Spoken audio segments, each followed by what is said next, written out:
AI is not good or bad. It really depends how you use it. I did one review on TrueBit or something it's called, where I said I had a conversation with ChatGPT for 30 minutes, right, to try to understand this project. And I asked it many questions, and ultimately I got it, right? And then I took that final piece that summarized our conversation, and that basically became my review. And a lot of people really liked that review. So I think if your intention is to use AI to really help to work with it and create valuable content that is curated through you, it's almost you're curating the AI, right? You're finding the great content from it. And then you use that final piece and post, and everybody loves it, then that's a great use of AI, right? But if you're just going in there and say, give me a 3-star review of TrueBit's team, and then the text come back, the TrueBit team is very experienced and blah, blah, blah, blah, then it's a horrible use of AI, right? Or even borderline on foul on our site, right? We want to flag that type of thing. I would flag that kind of thing. Yes, exactly. The end goal of every analyst, of every reviewer should be to give value to the reader, right? If you're going out to a restaurant and you eat food and you love it, and then you come back and you write a review about it, you really describe, oh, this pizza or whatever, it was fantastic. The crust was like this, and they used these and these kind of ingredients, and it smelled amazing. You want to describe the thing in a way so that the other person goes and tries that out. You're not giving a standard description of what the standard ingredients of a pizza is. That's a good point. Yeah, you have to. Your intention has to be to give value to the reader. You have to have the reader in mind when you write the review, I think. I also just jokingly put that I can butcher the English language better than anybody. So I think it's not AI if there's some grammar errors in there or something else. So it depends a lot on your writing style too. Yeah, I think so. You hinted on something else, Mark, if you just want to roll with things. I think you're very good at giving us your thoughts on this, but helping us all clean up that describing the restaurant experience more to encourage them, like the crust and everything you're talking about, versus saying, I sat at a table that had a salt shaker and a pepper shaker and it had a chair. And because if we all just do that, then nobody's going to go to that restaurant, right? So we want to write these reviews that have opinions, solicit some emotion out of us maybe. So you want to touch on that a little bit? Yeah, yes. So first of all, I really don't know how to write good reviews. I think I've maybe done it a little bit more for longer, so I'm more opinionated about it, and I'm just giving you my opinion. But many things have come out now on the platform that there's ways of writing better reviews than I could have, suggested. For example, Aichichi, a lot of his reviews I didn't find that good in the beginning, but he had this kind of approach of just writing many, right? And now he's told me, you know what, I actually realized I have to focus more on the quality and work on it more and think on it more. And he's now trying out different styles. He's tried to write one as a story, and then he's trying all these different things, right? And one way of actually improving is just doing something a lot. And then as you're doing more and more, you just learn your ways, and then you get feedback from others and you figure out what works well. So I think that's a very good approach to becoming better. It's just to do something a lot.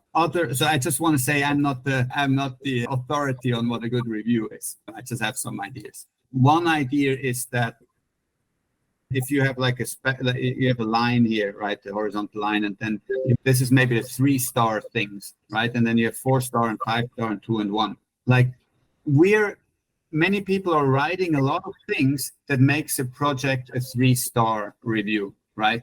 Oh, it's a bridge that is secure, that can send things from A to B. If you're that, then you're a 3-star. So we don't have to mention the 3-star things. We have to mention that thing that makes something a 5-star bridge, right? You can say this specific bridge connects to 20 different blockchains or something like that, right? I think that is an advice I can give. But other than that, I would actually like to open it up to everyone else. Thomas, for example, what do you think is a good or makes a good review? I agree with Dan and with you. Of course, when you're writing a review, it's important to give your opinion, what is okay, what is not okay in this kind of project. So you can use ChatGPT, it's not a problem, but use it to explain more clearly your opinion. Think 5-star, why it's 3 stars, and etc. Yeah, I have to say we do have a lot of reviews out there where people will give it a 3-star, but you can't read the review and understand why. Why did you knock it down 2 stars from perfect, or why did it deserve to not be a 1? Yeah, that's a great point. Yeah, but sometimes I read reviews and don't understand why not 5. They just describe project and say, okay, 3 stars. Let's see if Patrick comes in or if he's just listening today.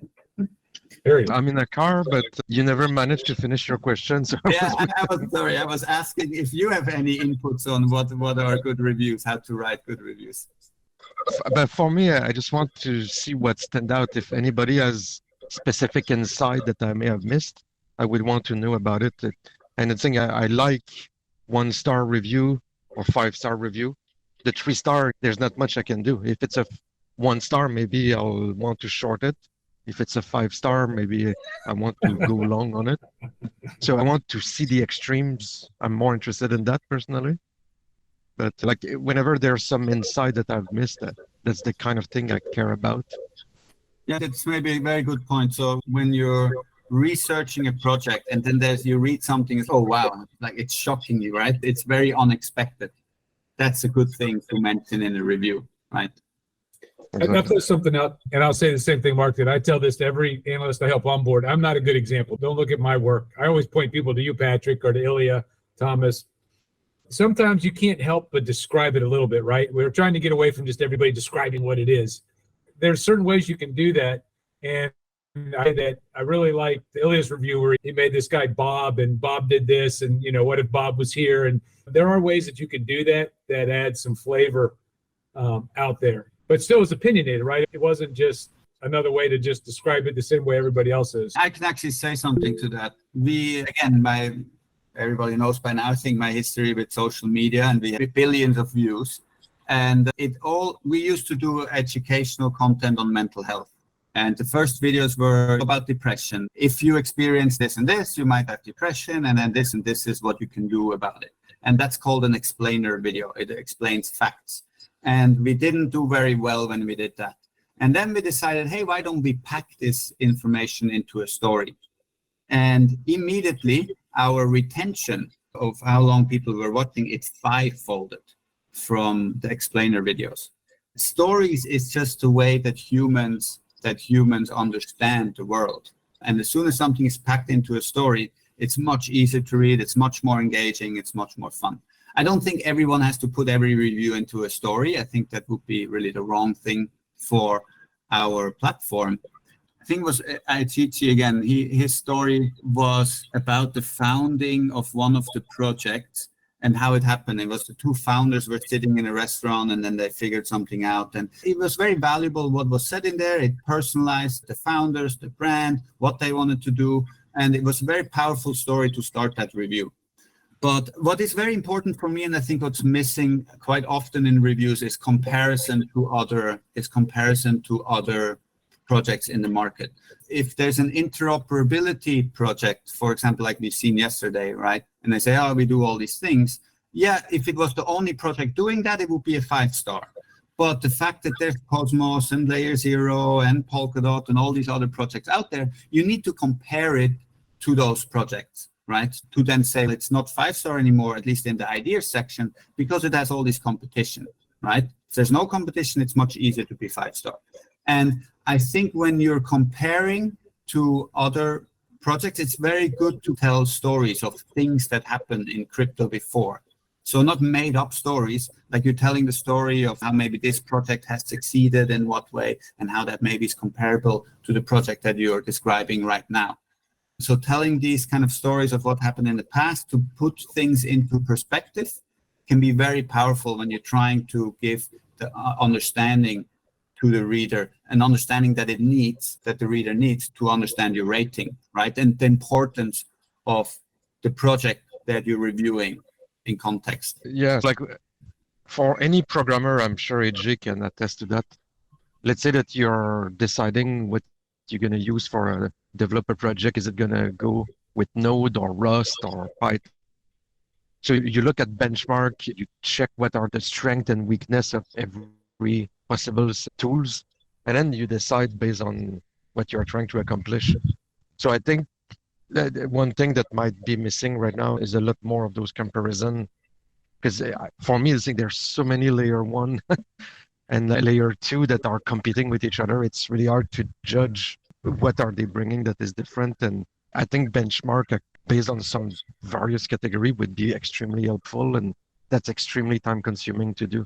If anybody ever do that, I think it will be extremely valuable.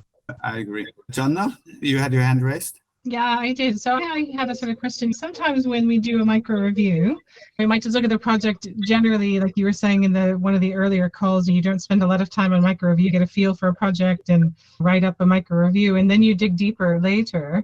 I'm just wondering what happens then when you start digging deeper later and you find all the red flags, and then you've given 4-5 stars on a micro review, and then you realize like they have terrible tokenomics and they have terrible this and that, and are we encouraged then to go back to the original micro review and change it and score differently at that point, or what's the process there?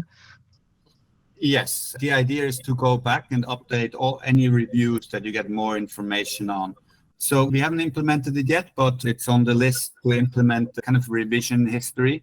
So for transparency and like accountability, those changes will be tracked very soon, so you don't have to worry about that.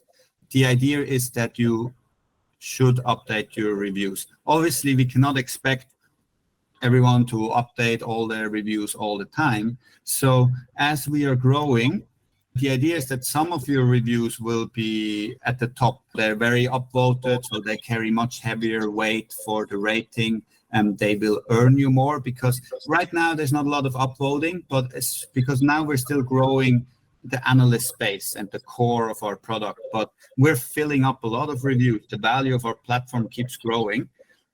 And once we get to this tipping point, then we're going to really advertise to the general public.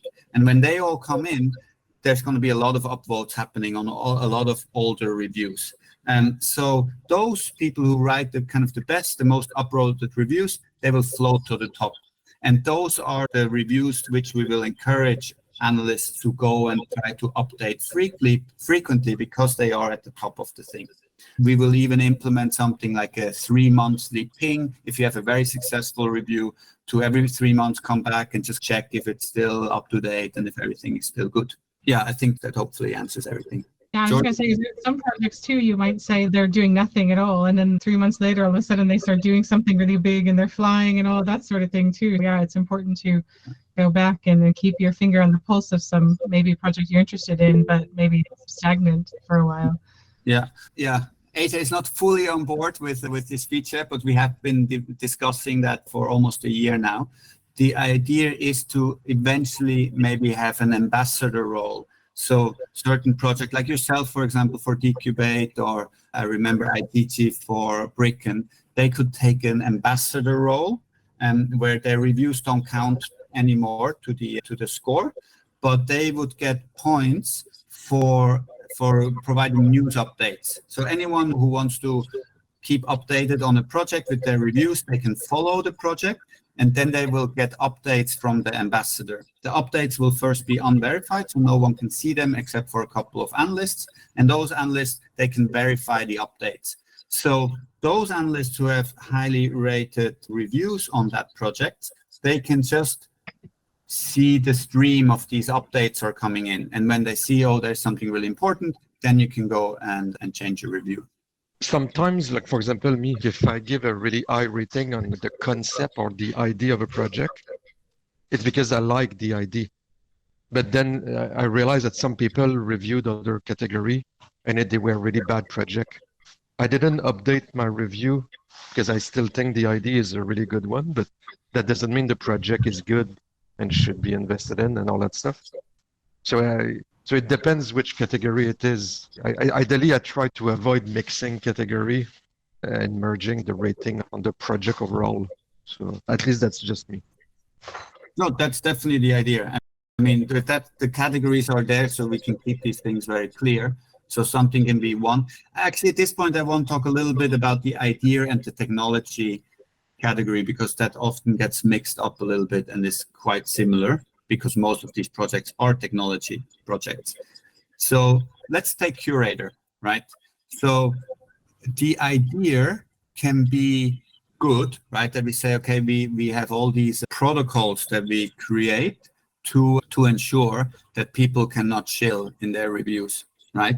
and therefore we have a trustworthy rating in crypto. And we can write this idea and, oh, it's a very good idea. And if you can implement it, it will be very powerful, right? However, the technology is then more, how do we actually implement that? So you need to go into the white paper and read the actual, each protocol that there is, right? How is the actual technology actually configured? Right now, we start to have a lot of items. For example, the way the super upvotes works. It's a very kind of fine-tuned technology that would go, we haven't updated the white paper, but that would go into the white paper. How the weights for the ratings works, how the flagging works, all these details, that is the technology. I think it's clear what I'm saying, right? That the difference is, the idea is the overall concept. Is there a lot of competition out there? Does it make sense for it to be there? The technology is really the way it's developed. Any more questions about that? Tell us about super upvotes. There was some confusion for me too. They don't count as double points if it's spotlighted. Yes, you have to give them out every week or else you'll lose them. I just did frame it up a little better. And then somewhere in there, these geniuses have got an idea to make this gamification where we're all going to level up. And in order to level up, you're going to have to give these out. You do get points. I thought we touched on that 1 or 2 AMAs ago, but yes, we want to, next to the points system, we're working on implementing an experience point system where it will start more or less with super upvotes. You'll need to give out probably 70 super upvotes to be eligible to level up. And if we do that, the super upvotes are very easy to track. And AJ, I think, has showed that already. You can go to a person's profile and then you can click on activity, and then you can actually see all their super upvotes and all their comments. So when someone is about to level up, we can easily scrutinize those and make sure they're handing them out properly. If you level up, we'll do something that your points will actually get a multiplier of 25 or maybe even 50%. We will have lots of other experience points as well for giving successful spotlights, for example. And there will be more and more stuff coming for generally giving good feedback and just generally supporting the platform. We'll have different types of labels. Some people might be really good explorers, finding new projects. Some other people are very good feedback givers, stuff like that. And then there will be multiple levels that can be achieved. But yeah, the idea is that really there will be various levels. And the more you're on the platform, the more sustainable you can hopefully, it looks like we're soon going to be able to generate quite some revenues, and hopefully that will become more. And reviewers on the platform should start to be able to do it professionally at some point. And the higher up you go, the longer you're with the platform, the more experience you have, the more sustainable that should be for you on the platform, and the more power you have, because eventually this is all going to become a DAO. More and more aspects of the project will be put in the hands of the DAO, and it will be put into the hands of the most experienced people with the platform. So that's a very long-term extrapolation of the super upvote. I wanted to share something real quick. I mentioned something that I don't see as a problem right now, so I don't say it because it's a problem, but I just want to make it real obvious that as analysts, we're being very opinionated out here. And that's what we're trying to do, give our opinion on a project. We have to be open-minded that we might not have all the information. We might be wrong. We discuss like coming back and changing it when you do get more educated, right? One of my favorite sayings is the more you know, the more you realize you don't know. So that comes into play with some of these projects. But the real important thing will be that we have to agree to disagree, right? That'll be a very important thing. And I say that because in the upcoming AMAs we're going to do, I would like you guys to give me your questions like you've always done, but I'd like for you to engage the project, right? You're the one that wrote the review. You're the one that has this question.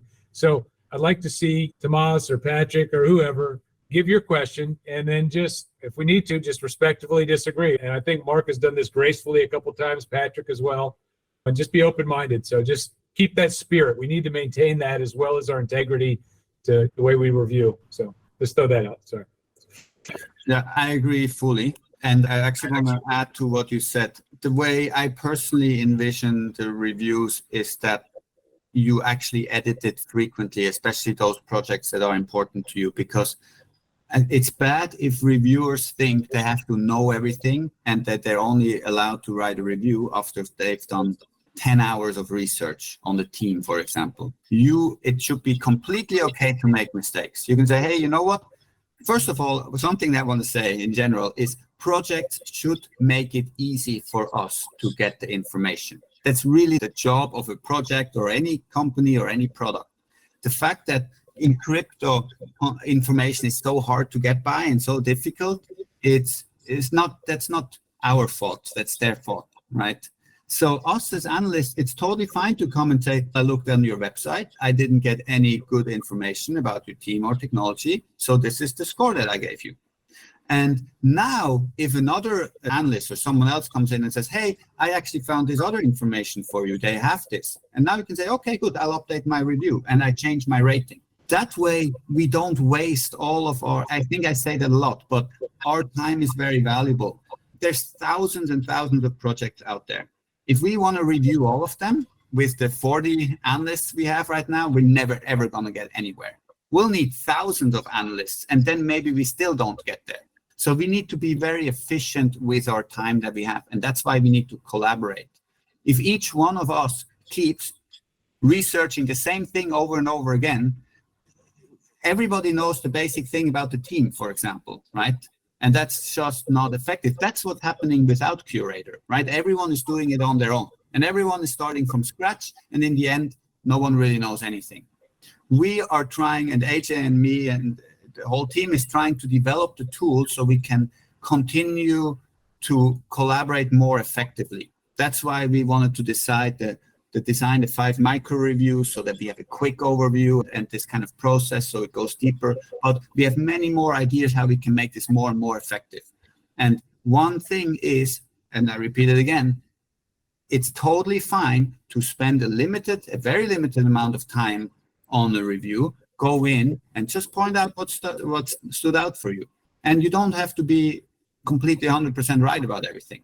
Let other people tell you differently, then you can update it, and then maybe you go back and research a little bit more. It doesn't have to go all in one go, right? This can be an iterative process where we work with each other. We are planning a little bit down the line once we have more users on the platform and you can have fans on the platform, right? They can maybe give you a lot of the information, right? Your fans that are following your reviews. And we're planning to have a tip function on there so that if fans give you really valuable input through the comments, you can tip them with a little bit of cure, right? And the better you work with your fans, the easier they help you create the reviews together. Yeah, Ilya, please.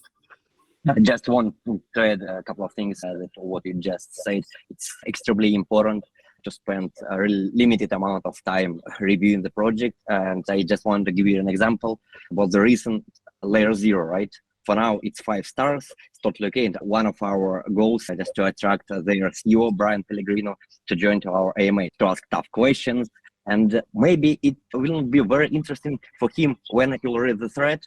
You'll see, oh, everything is 5 stars because, for example, Thomas created the micro review with 5 stars, said that that great project. I created this story review, and all other analysts they just think right now that this project is really great. But and they trying what you said before, they trying to research from scratch, and they just repeat the things that we already mentioned. Just feel free to put your own opinion, maybe to find some interesting things, because it's much more important if fans of a project or a team of a project can see some different opinion and comprehensive research from different points of view. It will be more likely to have a great conversation with them during the AMA, and that's so. I would encourage everyone that just write reviews, for example, right now about Layer 0. Because it's really important to attract, because it's very active right now on Twitter, and it will be like maybe even more successful than with Kasper. Can I jump in, Mark? I'm Yeah. sorry. Yeah, please, yes, and This I wrote down 2 things and was going to comment, and this Ilya's great point. To go back to your point, Mark, and tie these 2 together, it's like that 3, right? You're saying, don't tell me what's the 3, tell me what's the 5, tell me what's the 1. I think what I see here, and this is such a good point, is that take the time and look at the other reviews. If you're going to go review it, and somebody else has already talked about the team, Ilya is saying, and somebody else has already talked about the team 3 times, we don't need another team review. we need a review on something else. So you don't need to write just to write on it. If you go look at it and you don't feel like you can add value, guys, skip it. Don't take the easy route and just put more content out there that it has no value. And I just use the farm example. points and tokens.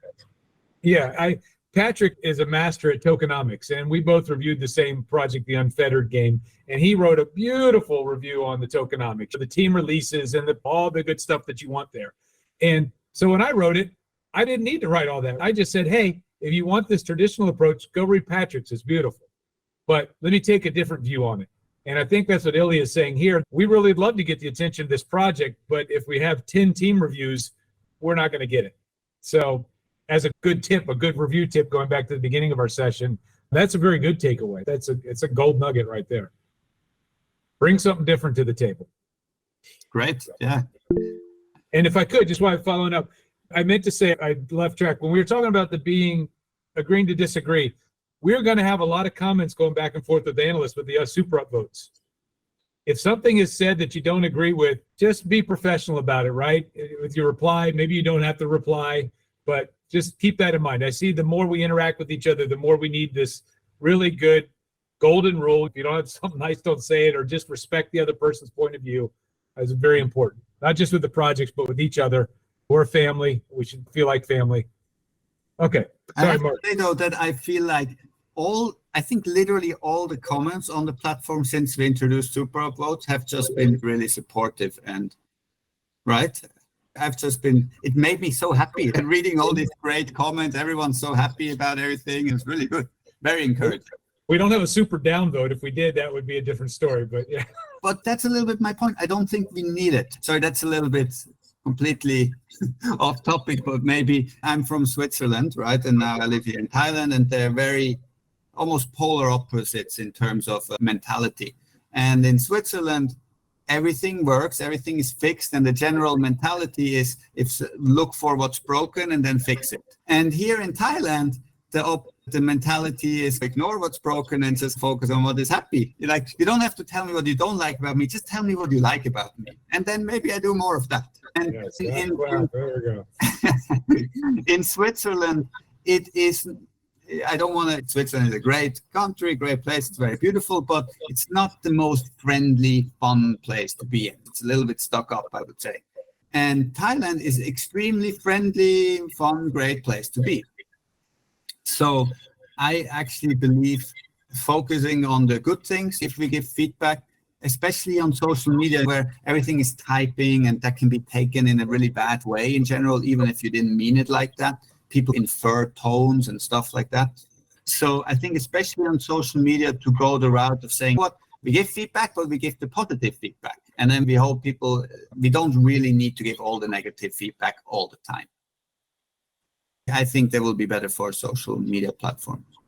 Don't know about you guys, but we're all sensitive creatures, right? We all can get offended easily or get our feelings hurt. So just step back, I guess, if you do. I just say this because a lot of you analysts reach out to me too. And I know some people like, oh, I don't think so-and-such is that happy with me or likes my this or that. We just got to rise above that. We're all family.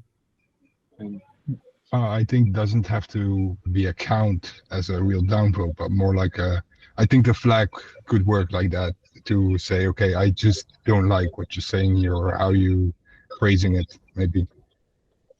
Yeah, definitely. So the flag will come very soon. And the flag is a little bit more serious, right? It's like your review, what you're doing is somehow hurting the platform or it's not allowed on the platform. Like you're quoting misinformation, for example, or you're shilling or something like that. I think the flag will be more serious. So growth plan. We've had basically Patrick and Dan, they were both quite successful in bringing new analysts on board, especially through Telegram and through Twitter. And we're really in a position now where we can grow. So I want to invite all the analysts to invite their friends and people who they think would make great analysts on the platform. And one thing that we learned is what's really important is to not just send a referral link and say, hey, go be analyst over there. Almost no one signs up with that. what we did is basically Patrick had a lot of people asking him on LinkedIn, and then he put them together with me or someone else in the team in a Telegram group and said, hey, this person is interested to be an analyst. Here's Mark or here's Dan, if you have any questions. And then I actually, or Dan or other people had quite extensive discussions with them. And then finally, usually it ends up in a 30-minute call where we answer all kind of questions and give inputs on how to become an analyst. And then they go on a platform and they apply and then they join. I think the reason for that is that people are really taking this seriously, what we're doing. Initially, we were a little bit afraid before we launched that people would not take the reviews very seriously and just, I don't like this or I like that, dumb. But I really felt that everyone who's coming on board, they only came on board after they asked a lot of questions. They really wanted to understand how we can prevent bad reviews on the platform and all of that. So that's what I wanted to say. I think we all start to realize that we really benefit. The more analysts come on the platform, we all benefit more because it brings more projects, more hand-picked projects in the platform. We have more power to review them together. I'm hoping a little bit also that besides the points and tokens people earn from writing reviews, that there's actually lots of other benefits that people are getting, especially being involved in finding the right project, seeing the reviews from others. I'm hoping that more and more people see this and that also more and more we can give added benefits for analysts only in the platform. And therefore, it's just the more people we bring in and also the more not high quality, but the more experienced these people are, the more we all benefit. So yeah, in terms of growth plan, we have many things going on. Our YouTube is really starting to work really well. Our social media is working well on LinkedIn, on Telegram. We get a lot of traction. We've actually just passed the 1,000 visitor per month mark, and we're growing over 20% per month for the last several months. So it's really going up. So we are ready to get more analysts on board. If people who might want to join, the best way to do it is to invite them with one of us into a closed Telegram group, and then we can answer their questions. Does anyone have any questions about that? No? I think then we're good. Thanks so much for joining. And thanks everyone for watching after, since we're editing this and posting. See you guys on the platform. Bye-bye. Thank you. Bye-bye.